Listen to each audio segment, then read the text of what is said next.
Never more academy एक ऐसा school था जिसके बारे में कहा जाता था कि यहाँ की दीवारें भी सब कुछ देखती हैं। लंबी गलियारों में हमेशा एक अजीब सी खामोशी छाई रहती थी और रात के समय पेड़ों की परछाइयाँ डरावनी आकृतियाँ बना लेती थीं। यहाँ पढ़ने वाले बच्चे आम नहीं थे। किसी के अंदर जादू था, किसी के पास राज थे और किसी के अतीत में अंधेरा छुपा हुआ था। इसी स्कूल में वेंसडे आई थी। उसके चेहरे पर कभी डर नजर नहीं आता था। वो कम बोलती थी, ज्यादा देखती थी और हर बात के पीछे छुपा हुआ सच तलाश करना उसकी आदत थी। उसके साथ हमेशा एक जिंदा हाथ थिंग रहता था जो बिना बोले ही उसे खतरे से आगाह कर देता था।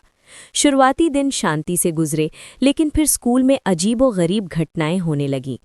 एक दिन लाइब्रेरी में दो बच्चे चुपचाप किताबें पढ़ रहे थे। अचानक ऊपर की शेल्फ से एक किताब गिरी, फिर दूसरी और फिर तीसरी। एक बच्चे ने ऊपर देखा तो दीवार पर एक काला साया हल्का सा हंसता हुआ नजर आया। दोनों बच्चे डर के मारे चीखते हुए बाहर भाग गए। पूरे स्कूल में डर फैल गया। कुछ बच्चे रोने लगे और कुछ ने रात को सोना छोड़ दिया। लेकिन वेंसडे बिल्कुल शांत रही। उसने थिंग से कहा, ये साए शरारती नहीं है, ये परेशान है। थिंग ने इशारों से बताया कि ये सब कुछ स्कूल के पुराने बाग और उसके नीचे बने एक बंद कमरे से जुड़ा हुआ है। उसी रात वेंसडे अकेली उस जगह पहुंची। चांदनी में जमीन पर बना एक प्राचीन निशान हल्की नीली रोशनी दे रहा था। जैसे ही उसने उसे छुआ, जमीन कांपने लगी और एक खुफिया दरवाज़ा खुल गया। जब वेंसडे अंदर दाखिल हुई तो एक मॉन्स्टर अचानक उसके सामने आ गया। उसने जोर से दहाड़ा, उसकी आंखें सुर्ख हो गईं और दीवारें कांपने लगीं। वो उसे डराना चाहता था, लेकिन वेंसडे एक कदम भी पीछे नहीं हटी। उसकी सांसें बिल्कुल सामान्य थी। वो धीरे धीरे आगे बढ़ी और मॉन्स्टर को छू लिया।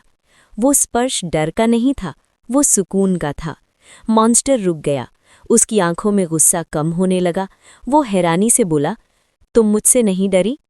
वेंसडे ने कहा, जो दूसरों को डराता है वो खुद सबसे ज्यादा डरा हुआ होता है। मॉन्स्टर बैठ गया और अपनी कहानी सुनाने लगा। वो कभी नेवर मोर अकेडमी का रक्षक था। उसकी ताकत की वजह से स्कूल सुरक्षित रहता था, लेकिन जब कुछ गलत घटनाएं हुई तो बिना सच जाने उसी पर इल्जाम लगा दिया गया। किसी ने उसकी बात नहीं सुनी और उसे इस कमरे में कैद कर दिया गया। सालों की कैद ने उसकी ताकत को बिगाड़ दिया। वही ताकत सायों में बदल गई। यही साए बच्चों को तंग करने लगे, डराना और शरारतें करना। मैं बुरा नहीं हूँ, मॉन्स्टर बोला, मैं बस भुला दिया गया हूँ। अचानक पूरे स्कूल में अलार्म बज उठे। साए पूरी ताकत के साथ बाहर निकल आए। वेंसडे ने फैसला किया। उसने मॉन्स्टर को आज़ाद कर दिया। मॉन्स्टर ने दोनों हाथ आसमान की तरफ उठाए। नीली रोशनी फैलने लगी। वो हर साए के पास गया, क्योंकि वे सब उसकी टूटी हुई ताकत थे। जहां जहां रोशनी पहुंची, साए कांपने लगे और धुएं की तरह गायब हो गए।